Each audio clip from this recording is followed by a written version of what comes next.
Olá pessoal, estamos aqui para gravar mais um vídeo. No vídeo de hoje trataremos de um tema bastante polêmico, mas ao mesmo tempo o vídeo aqui será bem resumido, tá certo? Bem sucinto, bem breve e eu espero ser bem didático aqui, tá certo? Com vocês. A gente vai trabalhar hoje com a questão do Jesus histórico, né? Recentemente eu fiz aí na aba de comentários aqui da minha página do YouTube um texto, certo? Pequeno, falando sobre os miticistas e apontando algumas atitudes dos miticistas, as quais eu considero atitudes hipócritas, por assim dizer. E por quê? Porque eles costumeiramente atacam aqueles que acreditam na existência de Jesus, certo? Ou que defendem a hipótese do Jesus histórico, acusando esses que defendem o Jesus histórico, falando que eles são propagadores de apenas de uma hipótese religiosa, sem um fundo histórico, né? Sem uma consubstanciação histórica. Para muitos miticistas, para muitos que são negadores da existência de Jesus, os defensores dos Jesus históricos não passam de religiosos. Inclusive, eu estava, há algumas semanas atrás, assistindo uma live de um destes miticistas, onde ele esbravejava afirmando o seguinte: olha, a maioria daqueles que defendem o Jesus histórico são padres, são pastores, são pessoas que de algum modo estão comprometidos com a igreja. Ou seja, para passar a impressão de que a ideia do Jesus histórico, né, a defesa do Jesus histórico é uma defesa meramente religiosa, voltada para interesses religiosos. Ou seja, eu sou um cristão e é do meu interesse defender que Jesus existiu. Logo, eu vou defender que Jesus existiu. Então é isso que os miticistas dizem. Olha, você só defende Jesus histórico porque você provavelmente é um padre, é um pastor, é um missionário, é alguém comprometido com a igreja. Cara, o que me espanta é ver pessoas gabaritadas aqui, certo? Falarem isso. Pessoas às quais eu até tenho algum respeito, né? Mas que levantam esse tipo de argumento patético, né? Completamente sem sentido e sem significado algum.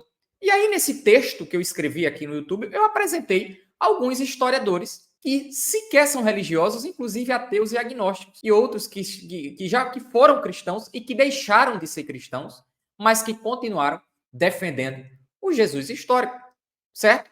E aí eu citei vários, por exemplo, o David Flusser. David Flusser, como todo mundo sabe, ele defendia, né? Já morreu, infelizmente. Ele defendia o Jesus histórico. Gesa Vermes, inclusive, também defendia o Jesus histórico. Gesa Vermes, ele, por um tempo, foi cristão, né? Depois deixou de ser, mas continuou defendendo o Jesus histórico. Ou seja, você vai falar de o quê? Gesa Vermes é um palpiteiro?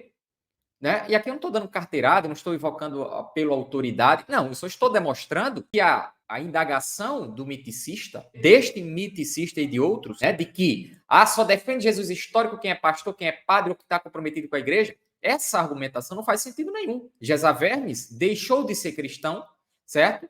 E continuou defendendo o Jesus histórico. E aí? David Flusser também não era cristão e defendia o Jesus histórico. David Flusser é um cara, né, um dos principais expoentes do Jesus histórico, uma das principais autoridades, né, quando o assunto é Jesus, tá?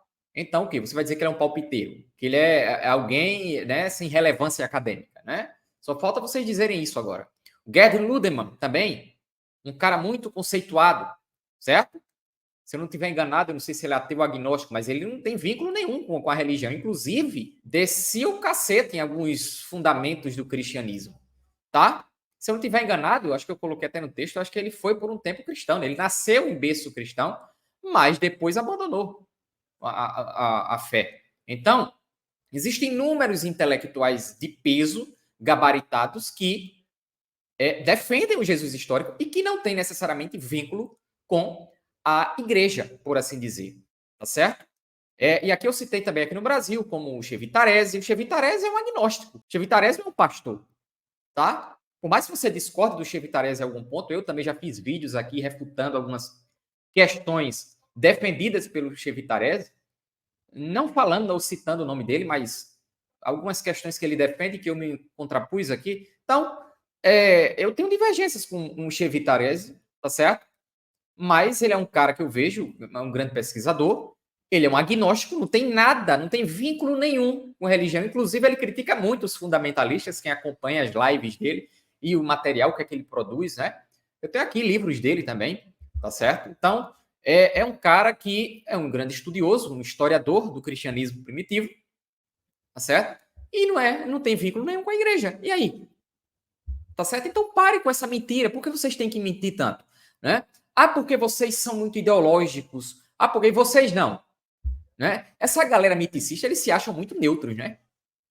Esses ateus aqui de YouTube, de internet, que passam a vida toda atacando o cristianismo, eles se acham muito neutros. De neutros vocês não têm nada, rapaz. Vocês têm as ideologias de vocês. Vocês têm os pressupostos materialistas, naturalistas de vocês. Vocês defendem com unhas e dentes. Então vamos deixar de hipocrisia aqui, tá? Porque se os defensores do Jesus histórico têm um viés, que dirá vocês? Né? Principalmente vocês aí que passam o dia inteiro atacando o cristianismo. Será que vocês não têm um propósito em negar a existência de Jesus, não? Vocês querem enganar quem? Vocês enganam outro, a mim vocês não enganam, tá? Outro ponto muito interessante é que até mesmo aqueles que eles tentam desconsiderar, como o John P. Mayer, que era um padre, né, mas era um historiador. Se você pega o livro de John P. Mayer, né, O Judeu Marginal, cara, você vai ver que ali não tem nada de teologia naquele livro, tá? O cara faz uma análise do nascimento de Jesus em Lucas e Mateus, uma análise crítica, certo? Destes eventos. E você vê que é um cara que não tem. É um padre, mas não está preocupado se as posições dele vai agradar a igreja, tá? Então, quem lê o Judeu Marginal vai ver ali, e eu aposto que muitos desses aí nem leram, tá? Tá certo? Porque para desprezar o cara, primeiro você tem que ler, tá? Eu acho que qualquer pessoa, certo? Mesmo que discorde do John P. Mayer, sabe que ele foi um grande intelectual e uma grande autoridade. Tanto é que o Judeu Marginal é lido, certo? É uma das grandes referências para os pesquisadores do Jesus histórico, tá? Quando você analisa o John P. Mayer, ele faz uma análise crítica do Jesus histórico, do Jesus na história, sem um viés religioso, como vocês apontam aí, embora ele tenha sido um padre, de fato. Você pega, por exemplo, os métodos que os historiadores usam, né, para se chegar, né, a uma conclusão sobre a existência de Jesus, o que é criticado pelos miticistas. Olha, o critério do constrangimento, da múltipla atestação, são critérios falíveis, são falhos. Vem cá, mas quem disse que esses critérios são infalíveis? John P. Mayer, por algum acaso, falou isso? Eu desafio vocês em mostrar o John P. Mayer falando isso. Pelo contrário, se você abre a obra O Judeu Marginal, tá certo? Você vai ver que ele analisa esses métodos, apontando tanto os aspectos positivos de cada um desses métodos, tá certo? Como as fraquezas de cada um desses pontos, tá certo? Então, é muito, tá certo? É desonesto você olhar o John P. Mayer e dizer, esse aqui tá um cara religioso. É um religioso que não tem compromisso com a história, tá? Isso é preconceito, cara. Isso é puro preconceito, porque quem leu a obra de John P. Mayer vê que ele analisa os métodos, né, para se chegar à pessoa do Jesus histórico, descrevendo esses métodos, mostrando ali tanto os pontos positivos como os pontos fracos desse método. Então, qualquer pessoa, seja o Gerd Thyssen, né, o John P. Mayer, o Crossan, tá certo? Vários outros intelectuais, sejam cristãos ou não, quando eles se debruçam sobre os métodos e as fontes, eles reconhecem que essas fontes elas precisam ser trabalhadas e problematizadas, né? Elas precisam ser trabalhadas. Agora, como qualquer uma fonte da Idade Antiga, certo? Qualquer fonte na Idade Antiga precisa ser problematizada, trabalhada e assim por diante, tá? Então, a gente analisa as fontes do Jesus histórico, a começar lá pelos escritos de Paulo, né? Inclusive, aqui eu fiz o texto também falando sobre o Richard Carey, né? Que participou aí de uma live no canal do Antônio Miranda, né? Mostrando lá que não existia nem debate sobre as 7 cartas autênticas de Paulo, né? Ou seja, isso existia na academia uma recepção muito forte, né, para a historicidade de Paulo e de pelo menos 7 cartas, né, que Paulo de fato escreveu. Então não existe debate sequer sobre isso, o que compromete inclusive essa teoria aí da multiversal flaviana, do cristianismo inventado pós 70. Ora, se Paulo existe antes disso, né? Então temos cristãos antes de 70, tá? Então veja que até mesmo a teoria da multiversal flaviana, a teoria, a hipótese da multiversal flaviana do Jesus romano, ela é descredibilizada, inclusive pelos próprios miticistas, né? E depois eu vou fazer novos vídeos sobre isso aí, tá certo? Mas enfim, o que eu quero mostrar aqui é que essa ideia de que o Jesus histórico não passa de uma construção religiosa feita por religiosos, com um viés religioso, isso não faz sentido algum, tá certo? Os historiadores estão analisando essas questões desde o século XVIII, sejam cristãos, sejam não cristãos, tá certo? E chegam a múltiplas conclusões sobre isso. Qual o problema? Outra bobagem falada por esses negadores da existência de Jesus é o seguinte: por que tantos historiadores chegam a tantas, a tantas construções distintas sobre esse personagem Jesus? Como se isso fosse um problema, né? Ora, isso sempre existiu na história, certo?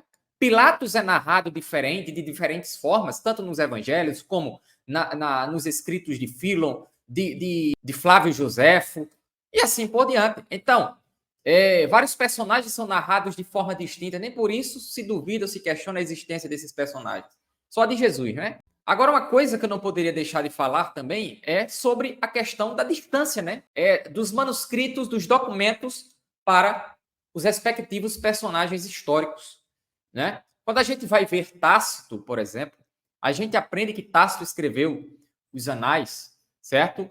Ali por volta do começo do século II. Só que a gente tem... Qual é o manuscrito mais antigo que temos dos Anais? Né? É praticamente no século XI. Ou seja, há uma distância aí de quê? 9 séculos, tá? De distância entre o manuscrito mais antigo sobre Tácito, sobre os Anais de Tácito, para o momento em que Tácito escreve estes escritos, né? Os Anais. Provavelmente foi escrito ali no século II, tá?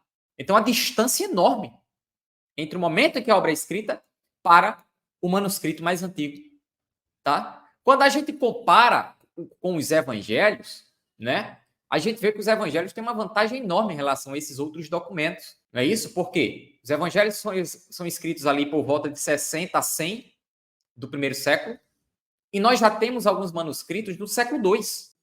Então, é uma vantagem enorme quando a gente compara a literatura sobre Jesus e a literatura sobre outras personalidades do mundo antigo, né? Até a própria Ilíada de Homero, né? Que há uma distância até menor entre o escrito para o manuscrito mais antigo, uma distância de 400, 300, 400 anos, se não estiver enganado. Mas, mesmo assim, ainda está em desvantagem em relação aos evangelhos. Então, é engraçado que ninguém duvida, né, desses outros personagens. A mesma coisa pode ser dita de Sócrates, né? O manuscrito mais antigo que temos falando sobre Sócrates é o quê?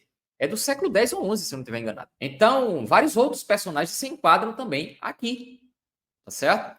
Mas ninguém duvida desses personagens, né? Só Jesus. Por quê? Porque Jesus incomoda demais, né? A gente sabe disso. Enfim, a gente poderia concluir este vídeo aqui falando que a ideia de que o Jesus histórico é algo, ou seja, é uma ideia defendida apenas única e exclusivamente por religiosos, e que isso começou a ser defendido tardiamente no século XVIII. Nada disso faz sentido, né? Até porque, em primeiro lugar, uma coisa que a gente não pode esquecer é que nos primeiros séculos, tá certo? Nenhum inimigo do cristianismo duvidou da existência histórica de Jesus. Inclusive, eu me envolvi com uma treta na Multiversal, onde eles apresentaram dois supostos documentos que estariam contradizendo essa minha afirmação, mas eu mostrei já que eles usaram as fontes de maneira equivocada, tá certo? E permanece de pé o fato de que ninguém duvidou da existência de Jesus. Celso mesmo atacou tudo, atacou Jesus em todos os sentidos que você possa imaginar, mas em momento algum atacou a existência histórica de Jesus. Seria até muito mais simples, né? Para que eu vou atacar a origem simples de Jesus? É que ele veio ali de um relacionamento adúltero de Maria com um soldado romano. Ora, seria muito mais simples chegar e dizer, Jesus nem existiu, né? Em momento algum ele cogita essa hipótese. Então, essa hipótese da não existência de Jesus é que é uma hipótese recente, tá? Mas isso já foi falado em outros vídeos e eu vou ficando por aqui. tá certo? Quem não é inscrito no canal, se inscreva. Iremos trazer outros vídeos, vídeos muito mais sofisticados, digamos assim, tá certo?